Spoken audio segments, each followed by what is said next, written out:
Mon Père, toi qui règnes dans les cieux, nous voulons te remercier pour tes multiples bienfaits envers nous. Merci parce que jusqu'ici, tu nous as secourus. Tu nous as gardés en vie, tu nous as gardés en santé. C'est pour cela que nous évoquons en ton Saint-Esprit afin que nous puissions dire les choses qui viennent de toi et que nos cœurs puissent être remplis de la joie que ta parole donne. Nous t'en prions ainsi au nom de Jésus-Christ qui vit, qui est au siècle des siècles. Amen. Notre sujet est la glorification de Jésus-Christ et l'effusion du Saint-Esprit. La Bible est très claire au sujet de la glorification de Jésus-Christ. Cette dernière étant intimement liée à l'effusion du Saint-Esprit, à la Pentecôte lors de la pluie de la première saison. À tel point que ceci m'a poussé à m'enquérir, à me demander au sujet de la pluie de l'arrière-saison, qu'est-ce qui va arriver. Lorsque nous lisons dans Jean 7, le verset de base de notre sermon ce matin, Jean 7, verset 37. On a lu, je vais juste lire le verset 39, c'est le verset 39 qui est mon focus. Or, il dit cela de l'Esprit que devaient recevoir ceux qui croiraient en lui, quand le Saint-Esprit n'avait pas encore été donné, parce que Jésus n'était pas encore glorifié. La version Osterwald dit n'avait pas encore été donné. Le mot donné est ajouté, comme dans la version King James, mais la version du second dit le Saint-Esprit n'était pas encore. Donc, parce que Jésus n'était pas encore glorifié. Donc, nous allons apprendre et nous allons voir ce que la Bible dit au sujet de la glorification du Christ. Qu'est-ce qui s'est passé au ciel et sur la terre? Et qu'est-ce qui se passera à la fin des temps pour la pluie de l'arrière-saison? Donc, si nous allons retourner dans le passé, c'est pour pouvoir voir qu'est-ce qui va arriver dans le futur. Frère Martin allait dire que ce ne serait pas la vérité présente parce qu'on est dans le passé, mais on va voir que ça a un lien avec la pluie de l'arrière-saison et la pluie de l'arrière-saison est la vérité présente. Après la résurrection de Jésus, il avait besoin d'être glorifié et de recevoir l'Esprit de Dieu dans toute sa plénitude avant de pouvoir envoyer l'Esprit à ses disciples. C'est pourquoi il a dû partir d'abord, avant que l'Esprit de vérité, le Consolateur, l'Esprit de Christ puisse venir. Le Père enverrait l'Esprit au nom de Jésus-Christ. Donc, quand et où Christ a-t-il été glorifié? Pourquoi la glorification du Christ était nécessaire? Dans Jean 16, verset 7, nous lisons, nous allons ouvrir la Bible souvent. Moi, j'ai déjà les versets préparés, donc ça se peut que je vais un petit peu vite pour gagner du temps. Dans Jean 16, verset 7, nous lisons, « Cependant, je vous dis la vérité. Il vous est avantageux que je m'en aille, car si je ne m'en vais pas, le Consolateur ne viendra pas vers vous, mais si je m'en vais, je vous l'enverrai. » Jésus dit qu'il nous est avantageux qu'il laisse la terre afin que le Consolateur puisse venir. Et dans Jean 7, verset 39, nous avons vu qu'il fallait que Jésus-Christ soit glorifié pour que l'Esprit puisse être donné ou pour que l'Esprit puisse être. La venue de l'Esprit était le résultat de la glorification de Jésus. Cela nous a aussi dit que si le Saint-Esprit n'était pas venu, Jésus-Christ n'était pas glorifié. Dès qu'on n'a pas encore vu dans la Bible la venue du Saint-Esprit, cela signifie que Jésus n'a pas encore été glorifié. Disons-le de cette manière de préférence. Nous savons comme un fait que le Saint-Esprit est venu lors de la Pentecôte. Donc, la glorification de Jésus n'était pas pendant qu'il vivait sur la terre, parce que l'Esprit est venu quand Jésus est après son enlèvement, son ascension. Lisons dans Jean 17, versets 1 à 6, et voyons quelle était l'une des pétitions de Jésus-Christ lors de sa prière d'intercession. Après avoir discouru dans Jean 16, Jean 17, verset 1 nous dit, « Après avoir ainsi parlé, Jésus leva les yeux au ciel et dit, « Père, l'heure est venue, glorifie ton Fils, afin que ton Fils te glorifie. Selon que tu lui as donné pouvoir sur toute chair, afin qu'il accorde la vie éternelle à tous ceux que tu lui as donnés. Or, la vie éternelle, verset très connu, c'est qu'ils te connaissent, toi le seul vrai Dieu, et celui que tu as envoyé, Jésus-Christ. Je t'ai glorifié sur la terre, j'ai achevé l'œuvre que tu m'as donné à faire. Et maintenant, toi, Père, glorifie-moi auprès de toi-même de la gloire que j'avais auprès de toi avant que le monde fût. J'ai fait connaître ton nom aux hommes que tu m'as donnés du milieu du monde. Ils étaient à toi et tu me les as donnés et ils ont gardé ta parole. » La gloire que Jésus allait recevoir à nouveau était quelque chose qu'il avait déjà possédé. Il avait laissé pour pouvoir venir et pour pouvoir s'humilier et venir sur la terre. Et dans sa prière, il demande au Père de lui rendre cette gloire qu'il avait auprès du Père. Jésus avait-il déjà parlé de sa glorification ailleurs dans la Bible? Et si oui, quand avait-il dit que ça allait arriver? Dans Jean 13, versets 31 à 33, nous allons voir plusieurs versets pour pouvoir aller dans le futur. Jean 13, versets 31 à 33.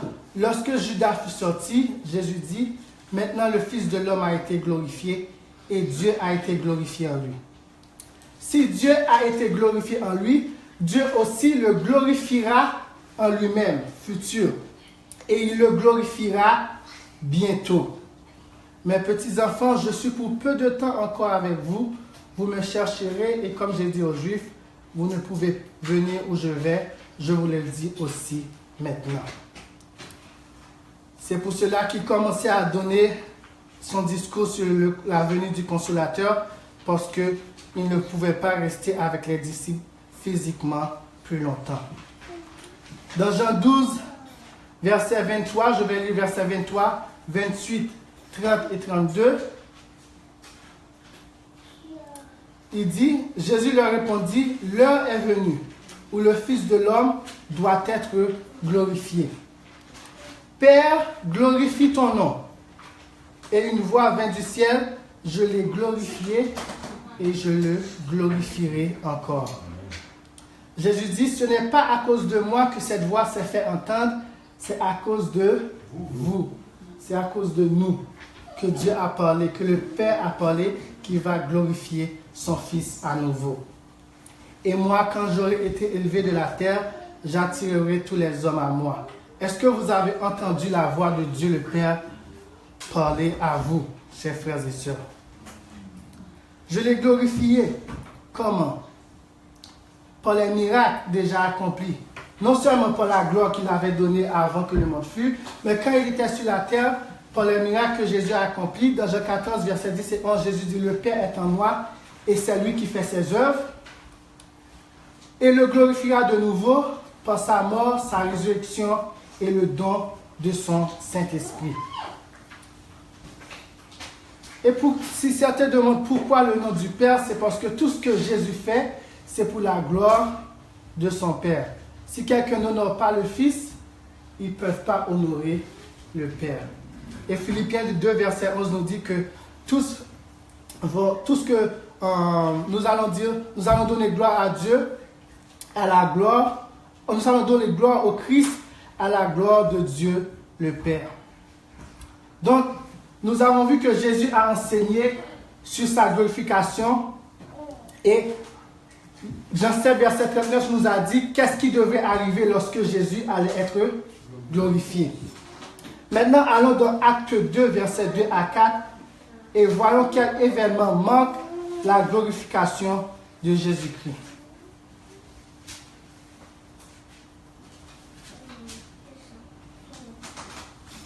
Acte 2, versets 2 à 4, il dit « Tout à coup, il vint du ciel un bruit comme celui d'un vent impétueux, et il remplit toute la maison où ils étaient assis. Le jour de la Pentecôte, ils étaient tous ensemble dans le même lieu. Des langues semblables à des langues de feu leur apparurent, séparées les unes des autres, et se posèrent sur chacun d'eux. Et ils furent tous remplis du Saint-Esprit, et se mirent à parler en d'autres langues, selon que l'Esprit leur donnait de s'exprimer. » Donc, l'Esprit est venu. Si l'Esprit est venu, qu'est-ce que cela signifie d'après Jean 7, verset 39? Jésus a été glorifié. Jésus a été glorifié. Mais c'est seulement ce que nous savons cela de ce qui s'est passé seulement sur la terre. Et qu'est-ce que la Bible enseigne de cet événement dans le ciel? Apocalypse 5, versets 5 à 7.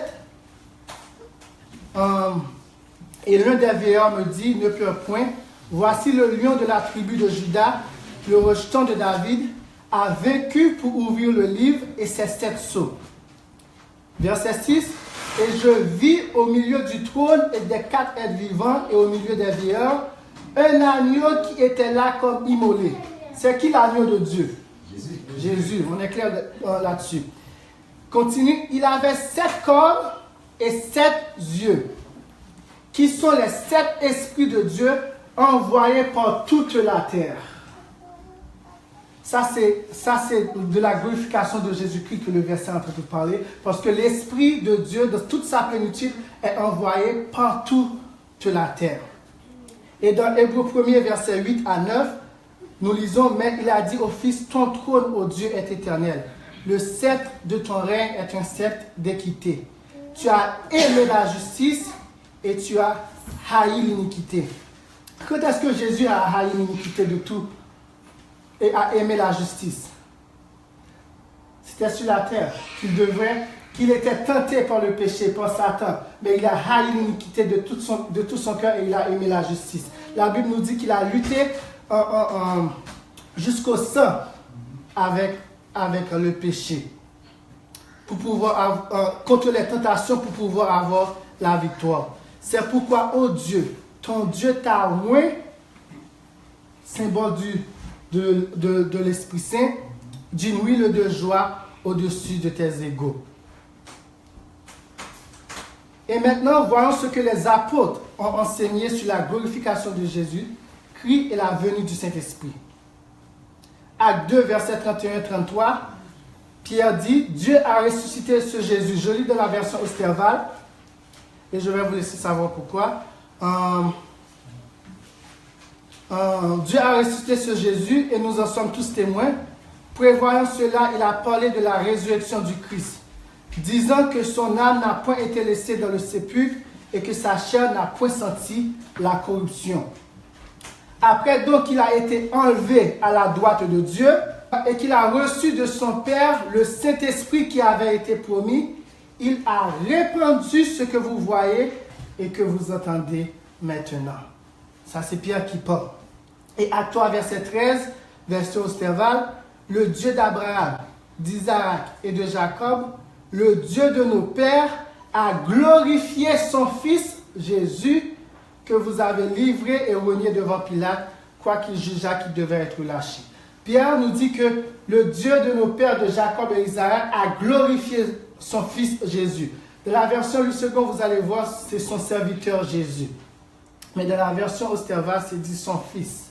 C'est important les mots. Son Fils. Dans 1 Pierre 1er, verset 18 à 22, j'ai les versets préparés, c'est pour cela que je vais vite. Sachant que vous avez été rachetés de la vaine manière de vivre que vous aviez apprise de vos pères, non pas des choses périssables comme l'argent ou l'or, mais par le précieux sang de Christ, comme de l'agneau sans défaut et sans tache, déjà destiné avant la création du monde et manifesté dans les derniers temps pour vous, qui par lui croyez en Dieu, qu'il a ressuscité des morts et l'a glorifié, afin que votre foi et votre espérance fussent en Dieu.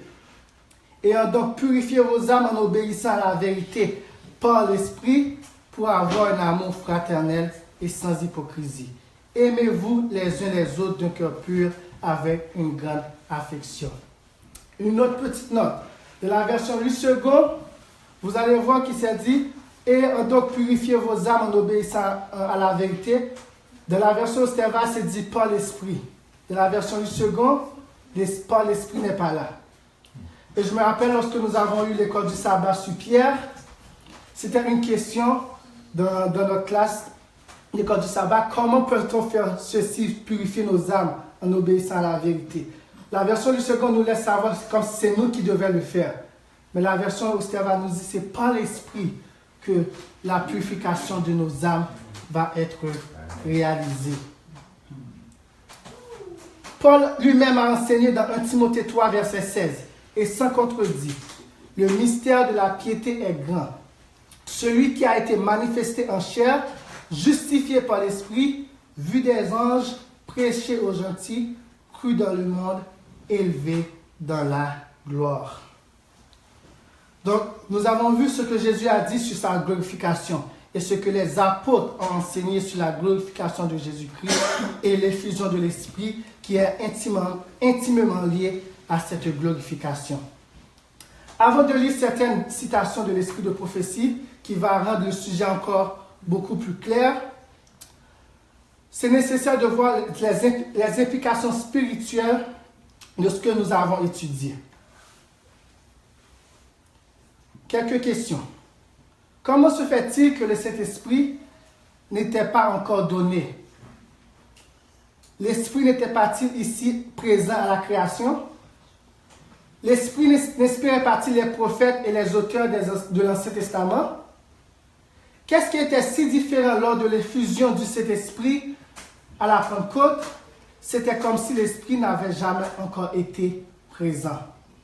Qu'est-ce qui était si différent pour que Jean puisse dire l'Esprit n'était pas encore?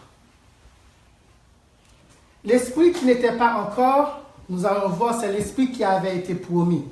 Jésus dit dans Acte 1er, versets 4 à 5, aux disciples de rester à Jérusalem et d'attendre la promesse du Père. Et ils seraient baptisés du Saint-Esprit dans peu de jours.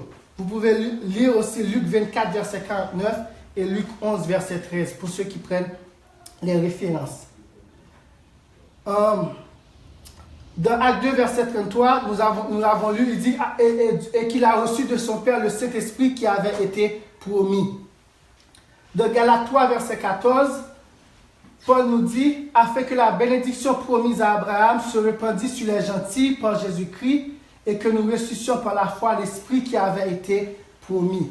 Et dans Éphésiens 1, verset 13 à 14, Paul nous dit que nous sommes scellés du Saint-Esprit qui avait été promis, lequel est un gage de notre héritage jusqu'à l'entière rédemption de ceux qu'il m'est acquis à la louange de sa gloire. Dieu nous a donné son Saint-Esprit comme un gage. C'est comme si Frère Martin me dit, Mikaï, je vais te donner cette maison, mais je te donne une chambre d'abord de la maison, avant de recevoir la promesse complète de la nouvelle terre, des nouveaux cieux, de la vie éternelle totale en Jésus-Christ. Mais quand est-ce que le Père a-t-il fait cette promesse? Dans Ézéchiel 36, versets 25 à 27, il dit, « Je vous purifierai de toutes vos souillures et de toutes vos idoles. Je vous donnerai un cœur nouveau, et je mettrai en vous un esprit nouveau. J'ôterai de votre corps le cœur de pierre, et je vous donnerai un cœur de chair.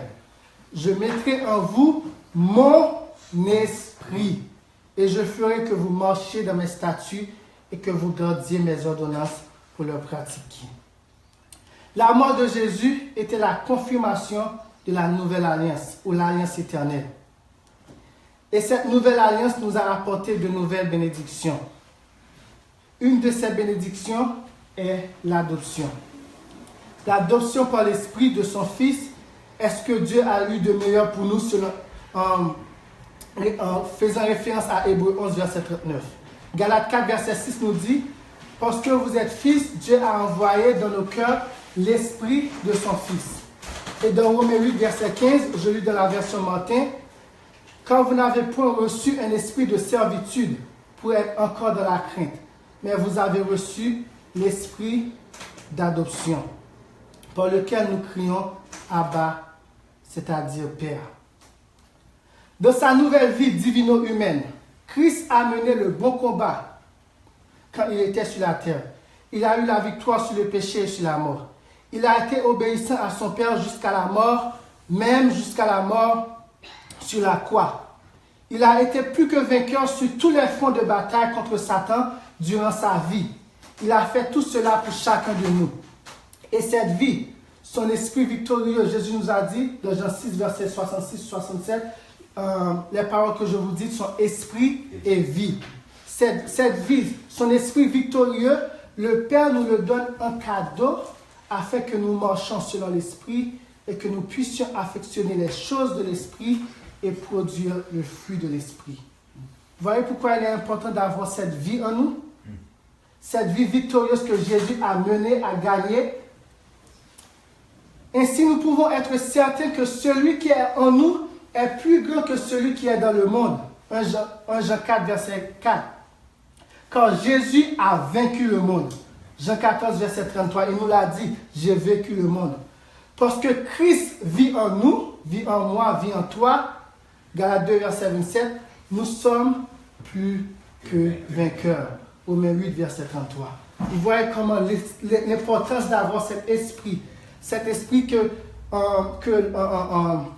qui n'était pas encore, mais qui a été répandu sur tous les païens comme les juifs, c'est afin que nous puissions être plus que vainqueurs en Jésus-Christ. Il est vrai que l'Esprit du Christ était en œuvre dès l'Ancien Testament et était surtout dans les prophètes. 1 Pierre 1, verset 11. Mais il n'était pas encore disponible à tous.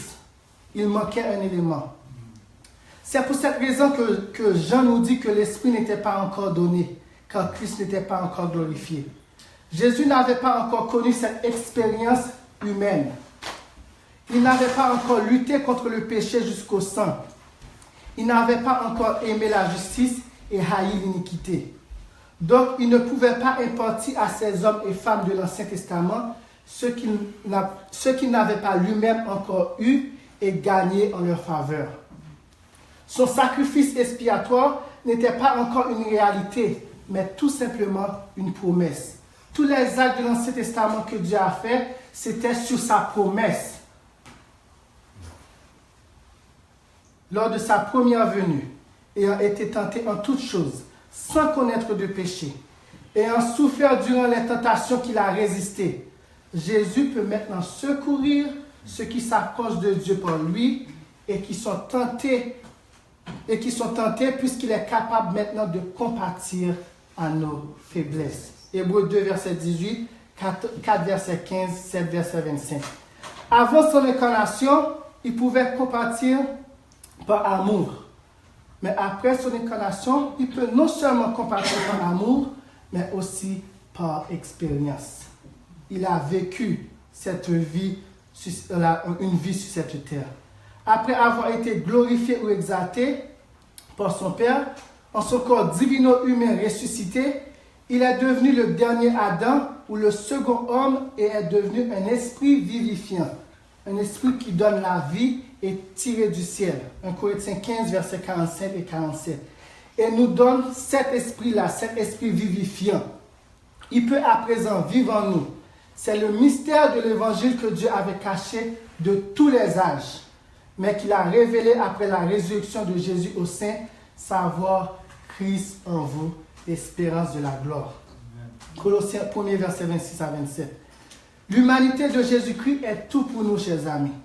Le fait que Jésus est venu sur la terre, a vécu, est mort et a ressuscité, a fait une différence totale dans l'histoire de l'humanité. Ce que Satan pouvait réclamer, il ne peut plus le réclamer. Grâce à cette humanité unie à sa divinité, nous puissions cesser de pécher.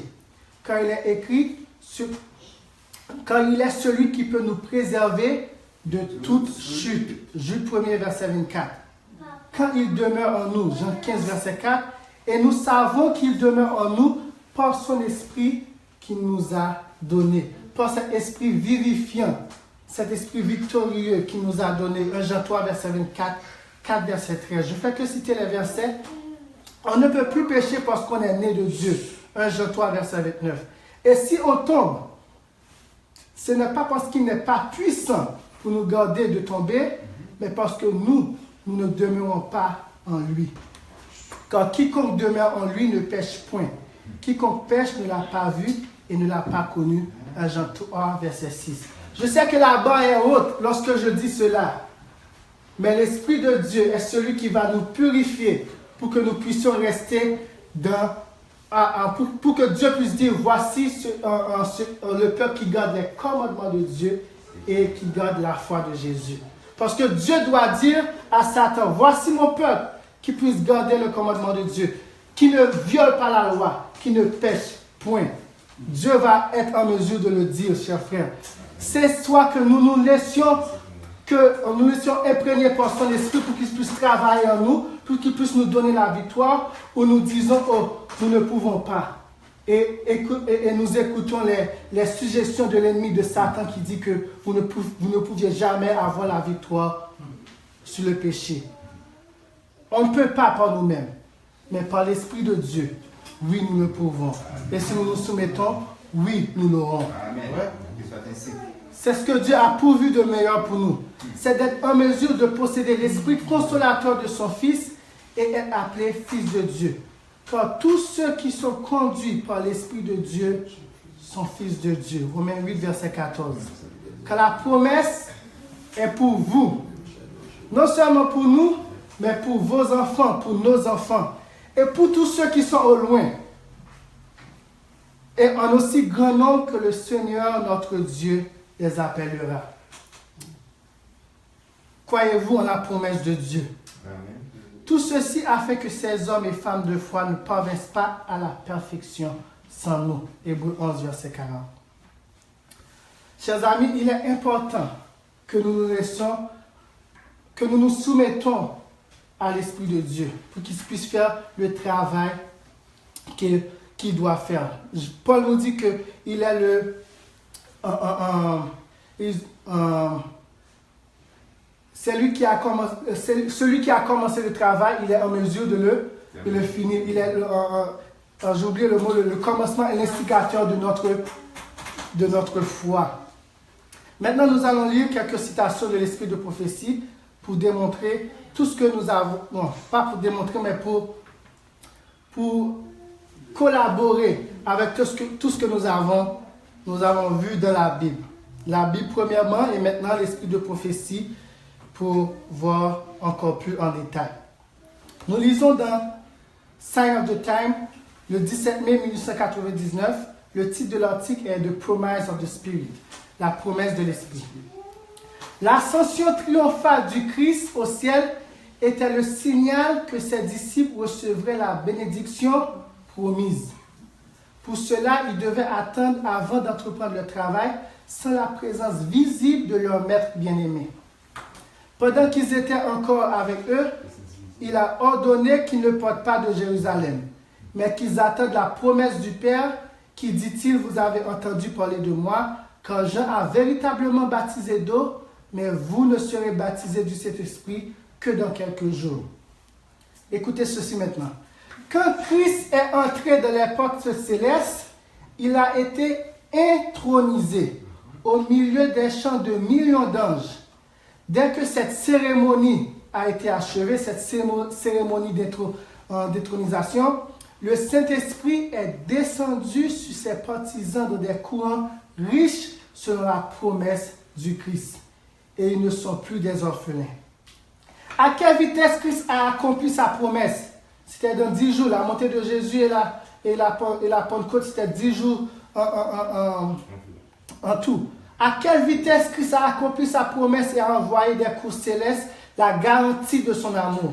Après son inauguration, l'Esprit est venu et Christ a été glorifié, avec la gloire même qu'il avait de toute l'éternité avec le Père.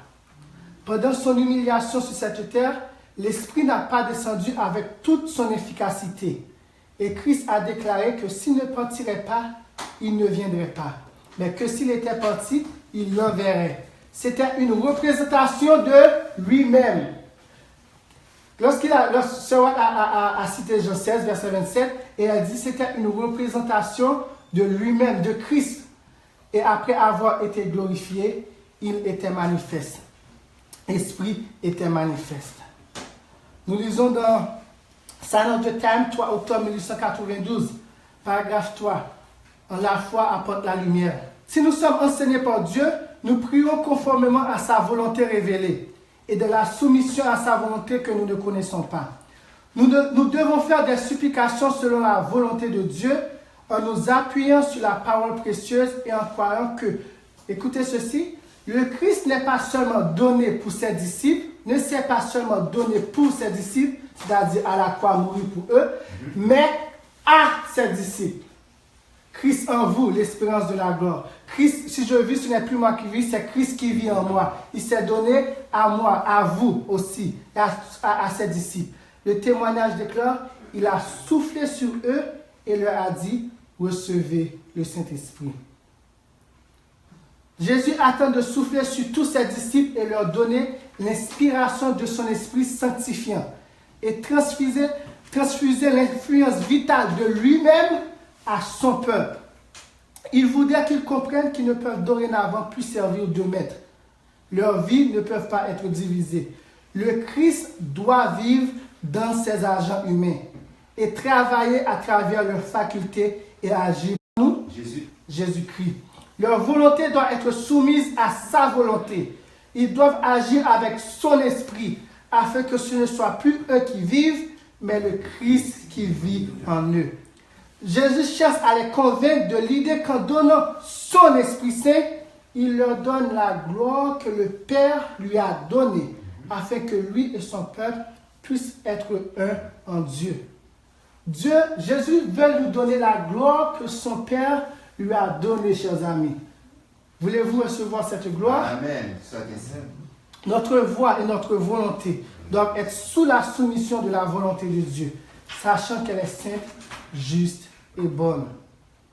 Christ souffla sur ses disciples, Sign of the Time, en paragraphe 4. Christ souffla sur ses disciples et dit, recevez le Saint-Esprit. C'est l'excellent don du ciel. Christ leur a transmis par l'Esprit sa propre sanctification, chers amis. Il les a imprégnés de sa puissance afin qu'ils puissent gagner des âmes à l'Évangile. Dorénavant, le Christ vivait à travers leurs facultés et parlerait à travers leurs paroles. Ils ont eu le privilège de savoir que par la suite, eux et lui, c'est-à-dire Jésus-Christ, devaient être un. Ils doivent chérir ses principes et être contrôlés par son esprit. Ils ne devraient plus suivre leur propre chemin et parler leurs propres paroles. Les disciples de Jésus-Christ, on n'a plus le temps de parler nos propres paroles. C'est le diable qui parle de son chef. Mais nous devons parler de la parole de Christ. Les paroles qu'il parlait devaient procéder d'un cœur sanctifié et tomber de lèvres sanctifiées. Plus jamais devaient-ils vivre leur propre vie égoïste. Le moi devait être mis de côté. Christ devait vivre en eux et parler à travers eux.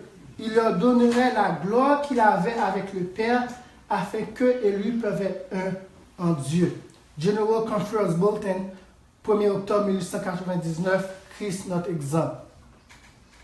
Pourquoi le Saint-Esprit n'était pas encore manifesté de sa plénitude? Lisons dans Jésus-Christ, page 805. Après ces paroles, il souffla sur eux et leur dit, recevez le Saint-Esprit.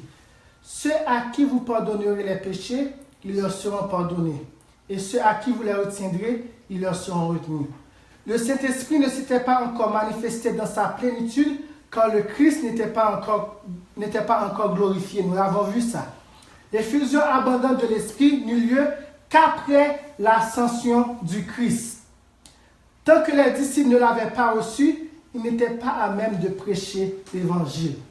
Mais dès ce moment, le Christ souffla sur eux son esprit pour leur permettre de remplir les fonctions officielles dans l'Église. Comme il leur confiait un mandat sacré, il tenait à bien graver dans leur esprit la pensée que cette œuvre ne pouvait être accomplie sans le secours du Saint-Esprit.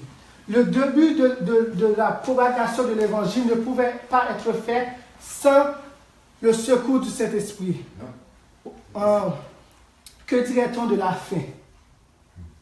Peut-on prêcher l'évangile sans le secours du Saint-Esprit? Sans le secours de l'Esprit de Dieu? Non. On ne peut pas le faire. C'est pour ça que nous devons chercher cette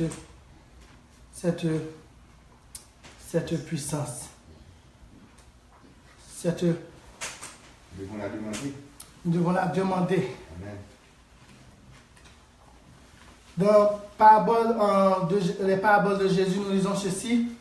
Je suis désolé de lire plusieurs choses, mais c'est pour que nous puissions